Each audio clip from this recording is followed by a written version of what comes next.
ونؤمن به ونتوكل عليه ونعوذ بالله من شرور أنفسنا ومن سيئات أعمالنا من يهده الله فلا مضل له ومن يضلل فلا هادي له ونشهد أن لا إله إلا الله وحده لا شريك له ونشهد أن سيدنا ومولانا محمدا عبده ورسوله صلى الله عليه وعلى آله وأصحابه وسلم تسليما كثيرا كثيرا.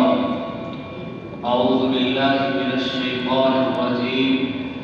بسم الله الرحمن الرحيم. اور عقیدہ وہ یہ ہے کہ لاکھ کوئی انسان برا چاہے وہ کسی کا برا نہیں کر سکتا، کیونکہ اللہ تبارک و تعالی ہی کارساز ہیں، کاموں کو بنانے والے ہیں، اور ان کی مرضی سے ہی سب کچھ ہوتا ہے. ان کی مرضی کے بغیر اس کائنات میں نہ کچھ ہوا ہے اور نہ کبھی ہوگا. انسان دنیا کے اندر مختلف منصوبے بناتا ہے، مختلف تدبیریں اختیار کرتا ہے، مختلف چالیں چلتا ہے، لیکن آخر کار نتیجتاً ہوتا وہی ہے جو اللہ چاہتے ہیں. اور اللہ تعالیٰ نے ماضی کے واقعات میں اس عقیدے کو ثابت بھی کیا ہے. بس ضرورت اس بات کی ہے کہ انسان اللہ کے دیے ہوئے اس عقیدے پر یقین مضبوط کر لے. ہم لوگوں کا معاملہ یہ ہے کہ ہمارے یقین میں اس حوالے سے نہایت کمزوری اور ذوق پایا جاتا ہے. ہمارے اس عقیدے میں نہایت کمزوری اور ذوق پایا جاتا ہے کہ سب کچھ اللہ کی مرضی اور مشیت سے ہوتا ہے. حالانکہ ہمارا یقین اس پر مضبوط ہونا چاہیے کہ جو بھی ہوگا وہ اللہ کی مرضی سے ہوگا. حضرات صحابہ کرام کی زندگی میں اگر ہم غور کریں، ہجرت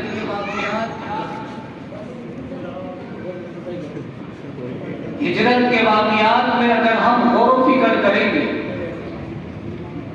ہجرت کے واقعات میں اگر ہم غور و فکر کریں گے تو ہمیں بہت سے واقعات ایسے ملیں گے جہاں اللہ تبارک و تعالی نے مسلمانوں کی ایسے وقت میں مدد فرمائی ہے جہاں ان کو وہم و گمان بھی نہیں تھا. اور دشمنان اسلام، مسلمانوں کے خلاف سازشیں کرنے والے، مسلمانوں کے خلاف تدبیریں بنانے والے ناکام اور رسوا ہوئے. اللہ کے نبی صلی اللہ علیہ وسلم کے صحابہ جب مکہ مکرمہ سے مدینہ منورہ کی طرف ہجرت فرما رہے تھے، پہلے ایک صحابی نے ہجرت کی، دوسرے نے کی، تیسرے نے کی، پھر آخر جب ایک سلسلہ ہجرت صحابہ کا شروع ہوا تو مکے کے سرداروں کو فکر ہوئی اور انہوں نے اپنے اس گھر کے اندر جسے دار الندوہ کہا جاتا ہے، جہاں بیٹھ کر وہ مشورے کیا کرتے تھے، جہاں پر بیٹھ کر رسول اللہ کے خلاف سازشوں کے جال بنا کرتے تھے، وہاں پر سب جمع ہوئے اور سب نے میٹنگ کی کہ لوگوں، مسلمان آہستہ آہستہ مکے کو چھوڑ رہے ہیں اور مدینے کو اپنا گھر بنا رہے ہیں. یہ بڑی فکر کی بات ہے، یہ سوچنے والی بات ہے. آخر کار مکہ مکرمہ سے مسلمان مدینہ ہجرت کر جائیں گے تو ہمیں کچھ فائدہ نہیں ہونے والا، بلکہ ایک بڑا نقصان، بڑا خسارہ ہمارے سروں پر منڈلا رہا ہے اور بہت جلد ہمیں ایک بڑے فتنے کا سامنا کرنا پڑے گا. ان میں سے کچھ لوگوں نے یہ بھی کہا کہ کوئی فکر کی بات نہیں، اچھا ہے کہ یہ مصیبت ہمارے درمیان سے نکل کر جا رہی ہے. یہ مکے میں رہتے تو تو ہمیں اسی طرح پریشان کرتے، لیکن یہ مصیبت مکے سے نکل کر مدینہ جا رہی ہے تو اب ہمیں کسی فکر کی ضرورت نہیں۔ لیکن دانشوروں کا کہنا تھا، جو سمجھدار تھے، انہوں نے کہا یہ کیسی بے وقوفی والی باتیں ہیں، یہ کیسی احمقانہ باتیں ہیں، کیا تم محمد رسول اللہ کے بارے میں نہیں جانتے؟ کیا تم ان کے صحابہ کے بارے میں نہیں جانتے؟ وہ رسول اللہ سے کتنی محبت کرتے ہیں اور ان کی زبان کتنی میٹھی ہے، ان کے الفاظ میں کیسی تاثیر ہے، جو ان سے ایک مرتبہ مل لیتا ہے وہ ان کا ہو کر رہ جاتا ہے، جو ان کی بات مان لیتا ہے وہ ان پر جان نچھاور کرنے کے لیے تیار ہو جاتا ہے، تن من دھن سب کچھ لٹانے پر راضی ہو جاتا ہے۔ یہ لوگ جب مکے سے نکل کر مدینے کو اپنا مرکز بنا لیں گے، وہاں پر جا کر اپنی زبانوں کے جادو چلائیں گے، اپنے الفاظ کا جادو بکھیریں گے، ان کی تعداد میں اضافہ ہوگا، اور پھر جب ان کی تعداد بڑھ جائے گی تو ایک دن وہ آئے گا کہ یہ سب لوگ مل کر مکے پر حملہ کریں گے، اور ہماری سرداری، ہماری حکومت، ہمارا اعزاز، ہمارا وقار، ہمارا غرور سب خاک میں مل جائے گا۔ لوگوں، وہ دن دور نہیں ہے کہ جب ہم سے ہماری سرداری چھین لی جائے گی، لہذا اس پر روک تھام لگائی جائے، ہجرت کے راستے کو بند کیا جائے، کوئی بھی مسلمان مکہ چھوڑ کر ہجرت نہیں کرے گا۔ لہذا انہوں نے صحابہ کے راستے میں رکاوٹیں حائل فرما دی۔ ہجرت کرنا پھر کوئی آسان کام نہیں تھا۔ جن لوگوں نے ہجرت کی سو ہجرت کی، اس فیصلے کے بعد مسلمانوں کے لیے ہجرت کرنا بہت مشکل کام ہو چکا تھا۔ ایک واقعہ ایک صحابہ کرام کا ذکر کیا جاتا ہے جن کا نام ہے ابو سلمہ، ان کی اہلیہ ہے ام سلمہ اور ان کا بیٹا سلمہ۔ یہ تینوں حضرات اونٹ پر سوار ہوئے اور مدینے کی طرف ہجرت کرنے کے لیے نکلے۔ راستے میں ان کو روک لیا جاتا ہے مکے سے باہر۔ ابو سلمہ کے خاندان والے آ کر کہتے ہیں، اے ابو سلمہ، ہم تجھے مدینہ نہیں جانے دیں گے، تو ہمارے بچے کو لے کر مدینہ نہیں جا سکتا، اس بچے پر ہمارا حق ہے، یہ ہمارے خاندان کا خون ہے، یہ ہماری نسل ہے، لہٰذا اگر تو جانا چاہتا ہے تو چلا جا، لیکن اپنے بچے کو تجھے یہیں پر چھوڑنا پڑے گا۔ ادھر ام سلمہ کے گھر والے آ جاتے ہیں، وہ کہتے ہیں ابو سلمہ، تو ہماری بیٹی کو مدینہ نہیں لے کر جا سکتا، اگر تجھے جانا ہے تو چلا جا، لیکن ہماری بیٹی کو یہیں پر چھوڑ کے جانا پڑے گا۔ ابو سلمہ کے خاندان والے سلمہ کو لے کر کے گھر چلے جاتے ہیں۔ ام سلمہ کے خاندان والے، ان کے والدین، ان کو لے کر کے اپنے گھر چلے جاتے ہیں۔ لہذا بیوی کو دور کر دیا گیا، بچے کو دور کر دیا گیا۔ آخر ابو سلمہ تلے تنہا مکے سے ہجرت کر کے مدینہ چلے جاتے ہیں۔ ام سلمہ رضی اللہ تعالیٰ عنہ کا بیان ہے کہ ایک سال تک میرا حال اس طرح گزرا کہ کوئی رات ایسی نہیں گزرتی تھی کہ میں رات میں بستر پر لیٹ کر نہ روتی ہوں۔ کھانے کا ایک لقمہ میرے حلق سے نہیں اترتا تھا، کوئی پرسان حال نہیں تھا، کوئی پوچھنے والا نہیں تھا، میرے بچے کو مجھ سے دور کر دیا گیا۔ ارے جانوروں میں بھی ایسا کام نہیں کیا جاتا، جانوروں پر بھی ایسا کام کرتے ہوئے رحم کیا جاتا ہے، لیکن وہ تو ایک انسان تھی، ایک خاتون تھی، اور سزا ان کو کس چیز کی دی جا رہی تھی کہ انہوں نے رسول اللہ کا کلمہ پڑھا ہوا تھا۔ ان کے معصوم بچے کو ان سے دور کر دیا گیا۔ ایک سال تک اسی طرح گزرے، سارا مکہ چین کی نیند سوتا تھا، لیکن ادھر ام سلمہ پوری رات جاگ کر گزارا کرتی تھی۔ ایک دن ان کے چچا زاد بھائی کا ان پر گزر ہوا، ان کی بری حالت دیکھی، نہایت افسوس ہوا۔ ام سلمہ کے والدین سے بات کی کہ آخر تم اپنی بچی پر یہ کیسا ظلم کر رہے ہو، یہ کیسی انسانیت ہے تمہاری، تمہارے خونی رشتے، ان کی اہمیت کہاں چلی گئی؟ اگر تمہیں اسے سزا ہی دینی ہے تو اس طرح سزا اس کے بچے سے دور کر کے کیوں دیتے ہو؟ اور آخر یہ سزا اس کی بنتی ہی کیوں ہے؟ اس نے کون سا ظلم کیا ہے؟ ایمان ہی تو لے کر آئی ہے، اس ایمان کے نتیجے میں تم اتنی بڑی سزا اس کو دے رہے ہو۔ لہذا ان کے والدین کو قائل کر لیا جاتا ہے۔ اس کے بعد وہ جاتے ہیں، سلمہ کے خاندان والے اس سے کہتے ہیں کہ اس معصوم بچے کو تم نے ماں سے جدا کر دیا ہے، یہ کوئی انسانیت والی بات نہیں ہے، یہ سراسر ظلم ہے بچے پر بھی اور ایک ماں پر بھی، لہذا اس بچے کو ماں سے ملا دیا جائے۔ بچہ اور ام سلمہ ان دونوں کو پھر ہجرت کرنے کی اجازت ملی اور یہ تنہا تنہا روڈ پر سوار ہو کر کے مدینے کی طرف ہجرت فرماتی ہے۔ ایسے بہت سے واقعات ہیں جن پر مکے کے سرداروں نے، قریش مکہ نے پابندی لگائی اور ہجرت کرنے پر صحابہ کرام کو ستایا، مارا، کوڑے لگائے اور ان کے راستے میں رکاوٹیں عائد فرمائی۔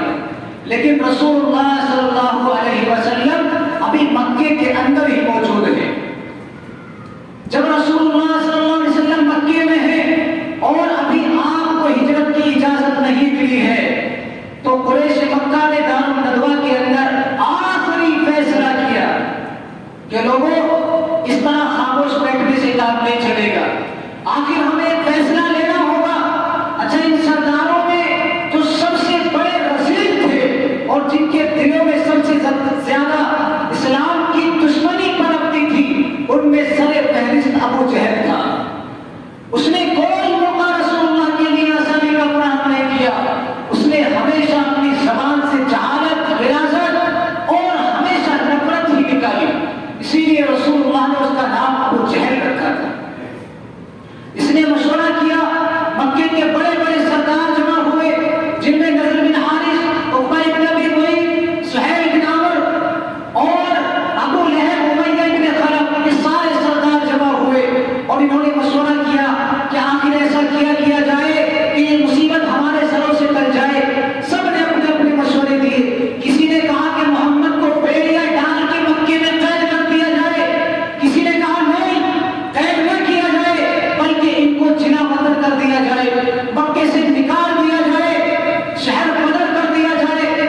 لیکن ابو جہل بڑا چالاک تھا، اس نے سب کی تدبیروں کو نکال دیا اور کہا یہ ساری تدبیریں بیکار ہیں، تم جانتے ہو محمد رسول اللہ کے صحابی ان سے کتنی محبت کرتے ہیں، اگر تم انہیں قید کرو گے تو ان کے صحابی جان پر کھیل کر انہیں تم سے چھڑا کے لے جائیں گے، اگر تم انہیں جلا وطن کرتے ہو یہ جس شہر میں جائیں گے اپنا جادو چلائیں گے، وہاں پر بھی اپنی فوج تیار کریں گے، لہذا عقل مندی کا تقاضا ہے کہ انہیں قتل کر دیا جائے، اور جب محمد قتل ہو جائے گا تو اسلام کی جڑ ہی کٹ جائے گی اور پھر ان کے جو صحابہ ہیں ان کی کوئی اہمیت نہیں رہ جاتی، یہ رسول اللہ کے بغیر کچھ نہیں کر پائیں گے اور اس طرح دنیا سے اسلام کا نام و نشان مٹ جائے گا۔ سب نے اس پر لبیک کہا، لیکن ساتھ ہی یہ بات نکل کر سامنے آئی کہ محمد کو قتل کون کرے گا؟ جو رسول اللہ کا خاندان ہے بنو ہاشم، وہ اس کو کیسے قبول کریں گے؟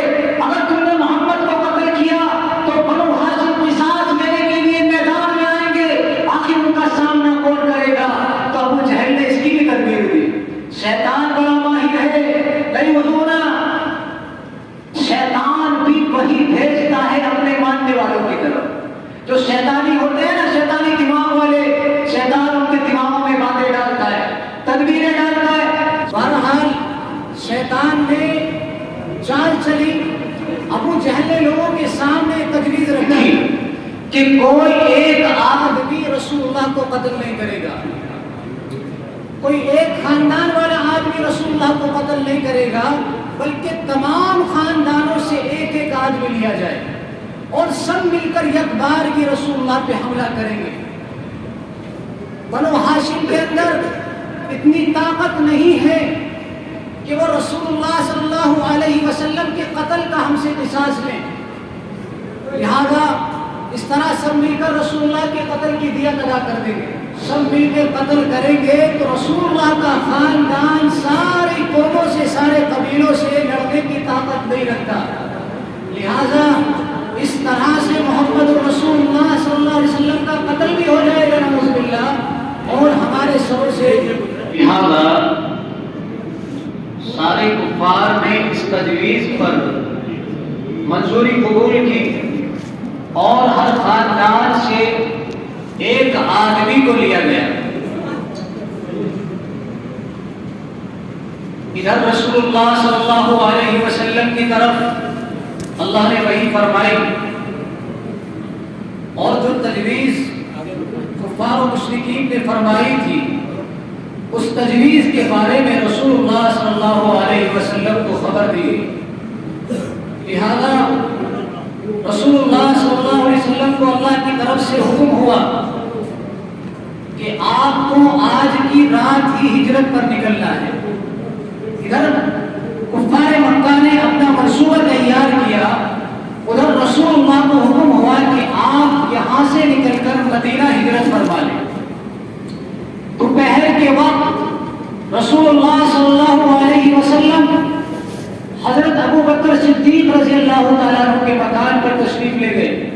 حضرت عائشہ بیان فرماتی ہیں ایک دن ہم ابو بکر کے مکان میں تھے، ایک آواز لگانے والے نے آواز لگائی کہ لوگوں محمد رسول اللہ تشریف لا رہے ہیں اور آپ کے سر پر ایک کپڑا رکھا ہوا ہے۔ ہم حیرت میں پڑ گئے کہ آخر رسول اللہ اس وقت کیوں تشریف لا رہے ہیں، کیونکہ آپ دوپہر کے وقت کبھی ہمارے گھر تشریف نہیں لایا کرتے تھے۔ آپ نے دروازہ کھٹکھٹایا، ابو بکر کو سلام کیا، گھر میں داخل ہوتے ہی ابو بکر سے کہا ابو بکر گھر میں جو کوئی ہے انہیں سب کو ہٹا دو، کچھ ضروری بات کرنی ہے۔ ابو بکر رضی اللہ تعالیٰ کہتے ہیں یا رسول اللہ سب آپ ہی کے گھر والے ہیں، کوئی اجنبی نہیں ہے، میرے ماں باپ آپ پر قربان ہو، آپ جو بھی کہنا چاہتے ہیں کہہ دیجیے۔ رسول اللہ نے فرمایا ابو بکر اجازت مل چکی ہے اور آج رات ہی ہمیں ہجرت پر نکلنا ہے۔ ابو بکر صدیق رضی اللہ تعالیٰ فرماتے ہیں میری خوشی کی انتہا نہ رہی، کیونکہ میں کافی عرصے سے انتظار کر رہا تھا کہ کب مجھے رسول اللہ صلی اللہ علیہ وسلم کے ساتھ ہجرت کی رفاقت نصیب ہو۔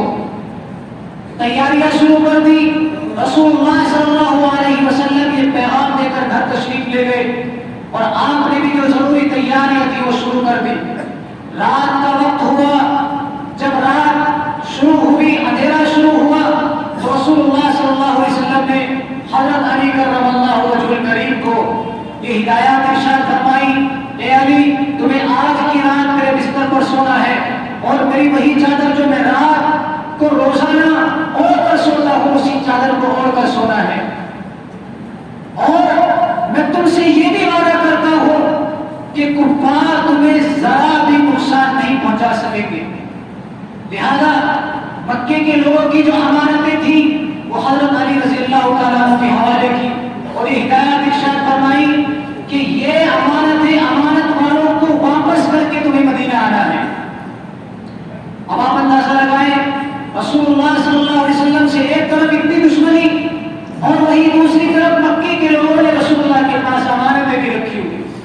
پتہ یہ چلتا ہے کہ رسول اللہ صلی اللہ علیہ وسلم سے جو دشمنی تھی وہ محض بغض و عناد کی بنیاد پر تھی۔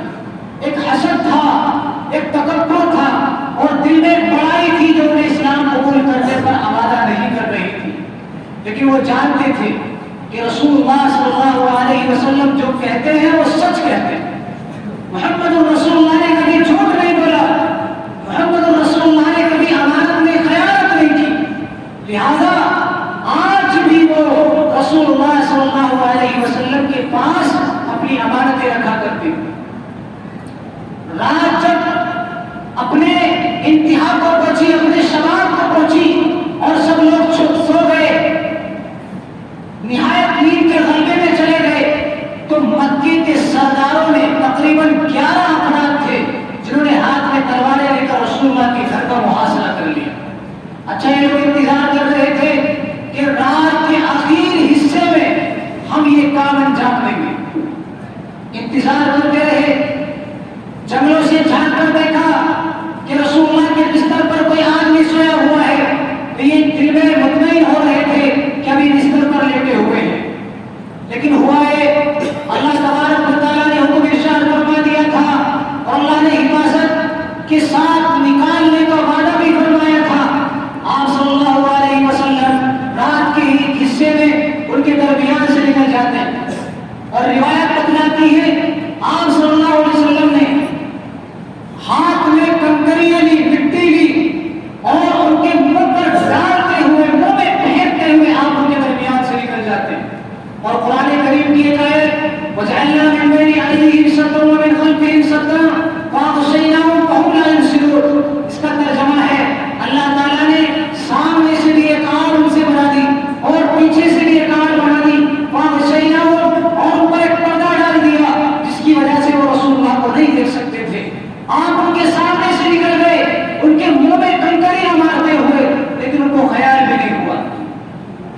لیکن ایک گزرنے والے نے کہا کہ لوگوں کیسے کھڑے ہو کہ ہم محمد کا قتل کریں گے.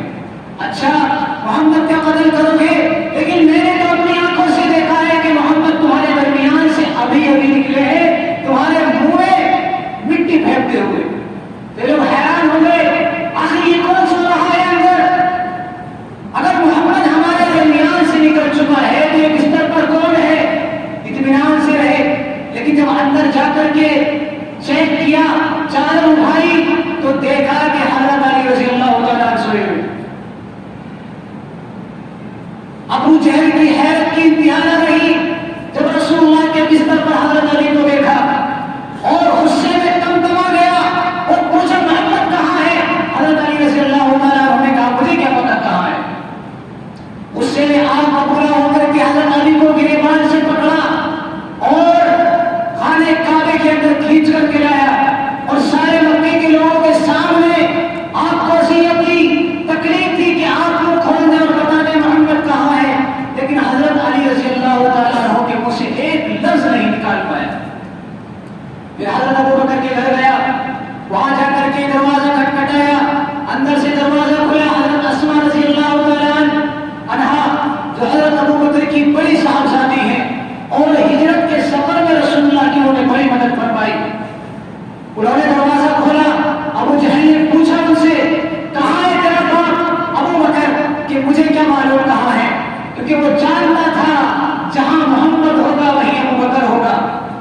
اس لیے ابو بکر کے بارے میں سوال کیا، لیکن جب وہاں سے بھی کچھ نہ ملا تو روایت بتلاتی اس ظالم نے حضرت اسماء کے کان پر ایک زوردار تھپڑ مارا، جس کی وجہ سے آپ کی کان کی بالی بھی گر گئی. اور وہاں سے تمتماتے ہوئے آیا اپنے لشکر کے اندر. ادھر رسول اللہ صلی اللہ علیہ وسلم نے رات کے پہر میں ہی نکل کر ہجرت کا سفر شروع کر دیا تھا. اچھا مدینے کی جانب رخ نہ کر کے یمن کی جانب رخ کیا. تقریباً 3 یا 4 میل تک آپ نے مخالف سمت میں سفر کیا. یعنی آپ کو جانا تھا جنوب کی جانب، آپ گئے دوسری جانب شمال کی جانب 3 میل تک، تاکہ لوگ، کیونکہ لوگوں کو پتا تھا کہ رسول اللہ جب نکلیں گے تو کدھر جائیں گے؟ مدینہ جائیں گے. مدینہ جنوب کی جانب تھا، اس لیے رسول اللہ نے شمال کی جانب سفر کیا، اور 3 میل کے فاصلے پر جو خارِ سور ہے اس میں جا کر کے آپ نے پڑھا لی. آگے کے واقعات بڑے غمزدہ ہیں، بڑے دل کو دہلا دینے والے ہیں. رسول اللہ صلی اللہ علیہ وسلم کی جو قربانیاں ہیں دین کی خاطر، اور حضرت ابو بکر کی جو قربانیاں ہیں ان پر محیط ہے. آپ ان کو بھی آگے سماعت فرمائیں گے، لیکن آج میں آپ سے رخصت مانگتا ہوں، کیونکہ آج مائک بھی ساتھ نہیں دے رہا اور وقت بھی مکمل ہو چکا ہے. اس لیے آج کے واقعات کو یہیں پر ختم کیا جاتا ہے. لیکن ان واقعات میں بھی جو قربانیاں ہیں، جو حالات ہیں، وہ قربانیاں، وہ حالات ہمیں اپنی زندگی میں سوچ و وچار کرنے پر، غور و فکر کرنے پر مجبور کرتے ہیں. اسلام کا دور اول کس قدر سنگین گزرا ہے اور کتنی قربانیاں رسول اللہ صلی اللہ علیہ وسلم سمیت آپ کے صحابہ کرام نے دی ہے. انہیں قربانیوں کا تھوڑا سا بھی حصہ اگر ہمارے مقدر میں آ جائے تو ہماری زندگیاں سنور جائے. اللہ تبارک و تعالی ہم سب کو بھی دین کی خدمات کے لیے قبول فرما لے.